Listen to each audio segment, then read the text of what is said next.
Space देणं हे सगळ्यांना पटतं, पण किती द्यायचं हा महत्त्वाचा आहे. त्याच्यासाठी मी तुम्हाला एक उदाहरण देतो. मी एक रील नाही, एक सिरियल बघितली होती. एक जाडी मुलगी होती, मला माहीत असेल ती जाडी मुलगी, आणि नाव मी विसरलो तिचं.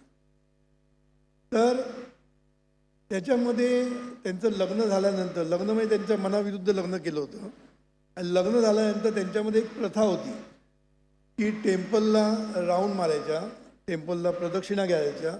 आणि त्या कशा घालायच्या, एक पाय दुसऱ्या त्यांच्या पायाशी बांधायचा. 3 पायाची शर्यत खेळले आहेत ना तुम्ही, तर तिथे 3 पायांनी प्रदक्षिणा करायच्या. म्हणजे एक पाय बांधलेला नवऱ्याला आणि एक पाय मोकळा. आणि मग ते जेव्हा एकमेकांचं त्यांचं पटतच नसतं, त्यांना नकोच असते ती बायको आणि नवरा, त्यामुळे मग ते एकमेकांच्या विरोधामध्ये करायला बघतात, पण बांधलेल्यामुळे पडतात. 2दा-3दा पडल्यानंतर त्यांच्या लक्षात येतं की असं जर आपण केलं तर आपली प्रदक्षिणा संपणार नाही आणि आपण असेच राहू. तेव्हा आपण एकमेकांच्या चालीनी, एकमेकांच्या डायरेक्शननी जर चाललो, एकमेकांच्या गतीने जर चाललो, तर आपण प्रदक्षिणा पूर्ण करू आणि आपण त्याच्यातनं सुटू.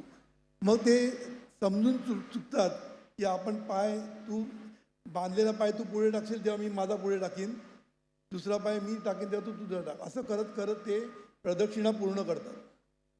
आता सिरियलमध्ये ते संपलं, पण माझ्या डोक्यात चक्र सुरू झालं. मी काय विचार केला, याला स्पेस म्हणतात. एक पाय मोकळा असलाच पाहिजे, पण त्याच वेळेला एक लक्षात ठेवलं पाहिजे की दुसरा पाय नवऱ्याशी बांधलेला आहे.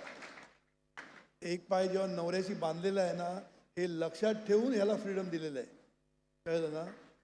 म्हणून स्पेस किती द्यायची, पडलं नाही पाहिजे, मोडलं नाही पाहिजे, समजलं?